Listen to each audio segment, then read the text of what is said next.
So many people have messaged me to be like, my boyfriend is so special and unique, and he's so not like other boyfriends, and I'm not embarrassed, and I love my boyfriend, I love my man. Like, it's only embarrassing when, he doesn't buy you flowers every day. I'm telling you, and I am telling you, it's embarrassing, period.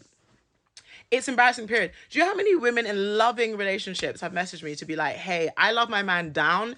This is still embarrassing. It's still embarrassing. And I know it's not your fault.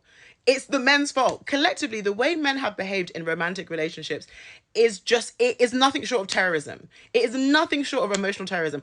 Every time we come on this app, is some woman giving us a 62-part story about how a man was Prince Charming and then was the devil incarnate. Right? And this is just what we've normalized in dating. And we kind of go into dating being like, whoo, I wonder what breed of terror this person is going to reign on my life today. And from when that is your approach to dating, or for when that is the attitude around dating in the get-go, it just feels like being with a man is an incredibly volatile thing.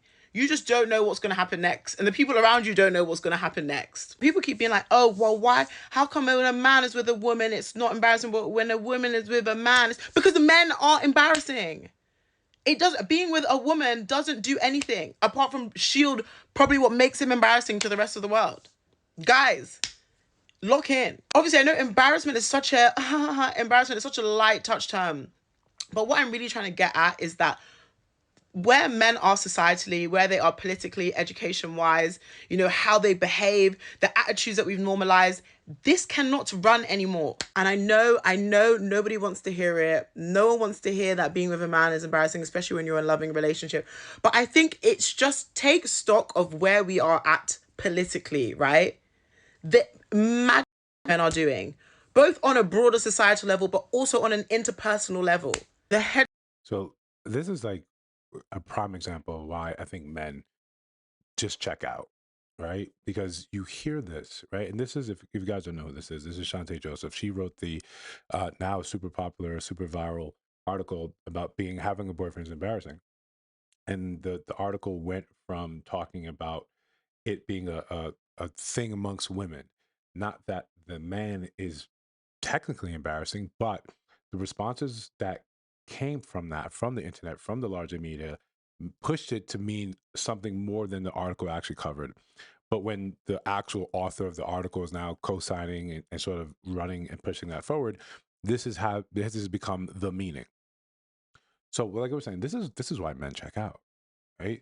This is why good, regular, degular men that don't think they're embarrassing wouldn't consider themselves part of the larger patriarchy, the ones, the not the average guys, but just successful guys that kind of mind their own, are trying to be mindful of other women, of their place in society. They see stuff like this and they inundate it with stuff like this. And you get it from the low, you get it from the high. By the low and the high, I mean you know, from the educated to the least educated. You get this in every single step of the way. And like Shantae mentioned, that every time you open up this app, TikTok or Instagram, there's a 62-part story about how a man was great in the beginning and turned out to be some sort of demon. We're inundated by that, and we think because we see so much of it on the internet that it is true. What the internet does, what these sites do, they take what they believe is popular, and it's usually some sort of disastrous sort of thing, and they funnel that forward. They put that in front of you. But if you were able to think it through for a second about the billions of videos that are uploaded daily, but you see a handful of the same sort of things saying the same sort of thing, you think that's the truth. And men think it's the truth too. They see it, they're just not vocal about it. Men are going to go on here and say, well, if you can think back, there was that little thing where men were describing how they hate their girlfriend, how they don't like her, and the uproar from women was incredible. Men being real and say, yeah, sometimes I don't want to see her. Sometimes, like when I get depressed, I feel down, and women took that and eviscerated the men that said that. But here, the commentary from men have been relatively lukewarm, because now it's almost like this numbing effect. Like even I, who I the way I use social media now as a content creator, prior to June is very different, right? The stuff like this that I wouldn't have been inundated and wouldn't be swimming in. And I can tell you the truth, it gets tiring. There becomes like this numbing effect that I purposely take breaks, palate cleansers, where I just look at videos that have nothing to do with this. I talk to a lot of my good close friends and just get a lot of this stuff out. And, having another job and another job and another job and another job, helps sometimes just sort of take my attention away from this. So at times, it's the healthiest thing I can do is review things, try to give a nuanced sort of approach, and post and go. Before, when this page was starting up, I tried to reply to every single comment.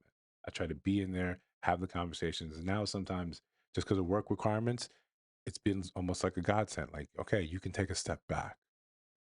When you can, jump in, engage, and I'll still love to do that. When I have free time, I do that. Last couple of days, I've had some free time, so you've seen me in the comment section.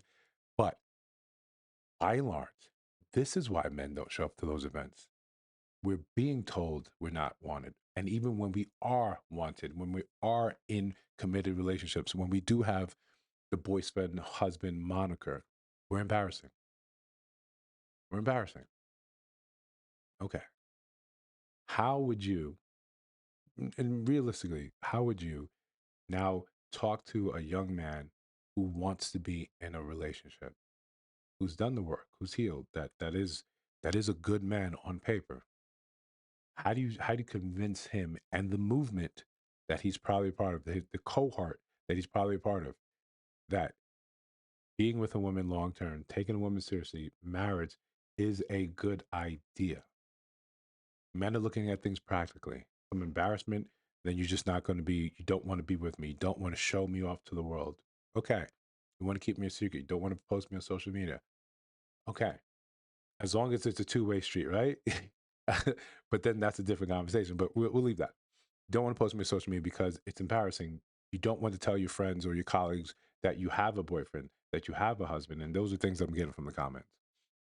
That they're sometimes they cringe when they have to say my boyfriend because he's embarrassing. My husband because he's embarrassing. I love him, but he's embarrassing.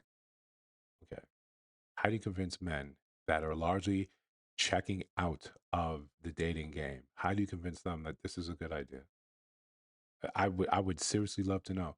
How do you convince them that this is something that's worthy endeavor of their time, their energy, their resources? Forget that they also are looking at divorce rates and what happens to men getting absolutely eviscerated and ruined for the rest of their lives, unable to see their kids, having half of everything they built taken away. Forget those. Those that look at that and say, "Okay, I'm still willing to roll the dice." Now you compound another thing on there. Another thing of not feeling appreciated. If you're embarrassed by me, how do you appreciate me?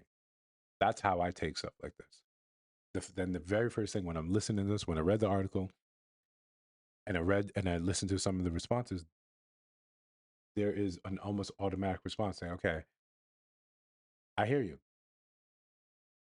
Step away, right? Pursue other endeavors." So when things come up like, "Yo, why aren't men at these events?"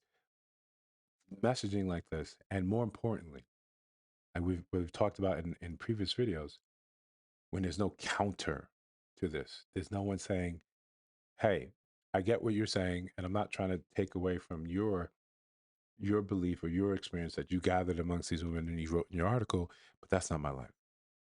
I love my man, and I'm happy to be with him."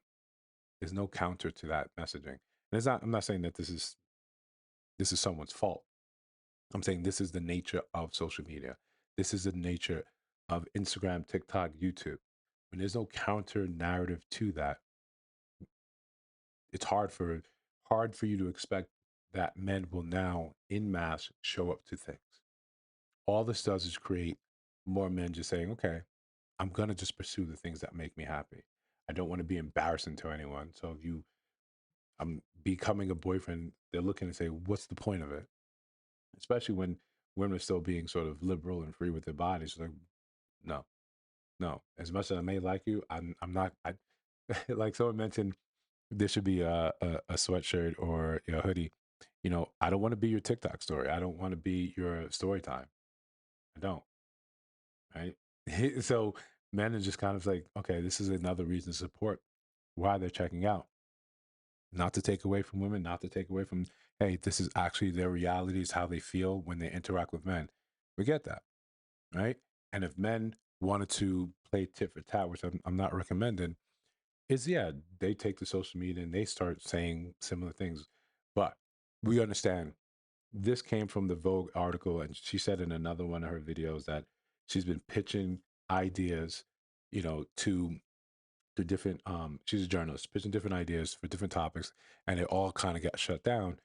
But when we have a system that is going to push things that they believe people are going to read, people are going to consume, they tend to now have to do it according to what they already see as popular.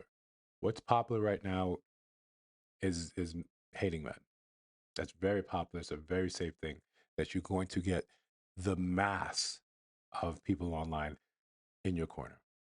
And that's what this is article exactly that it's done, saying that it's become like a movement. And while she can be proud of that, and who wouldn't be proud of something when you're being heaped with accolades for your journalistic integrity and your journalistic work, the the flood that's going to come from this the vicious flood that will come from this, we'll all have to wait the way you pile that into the miasma or part of it into the soup the day that the dating pool is, and we'll have to get around that.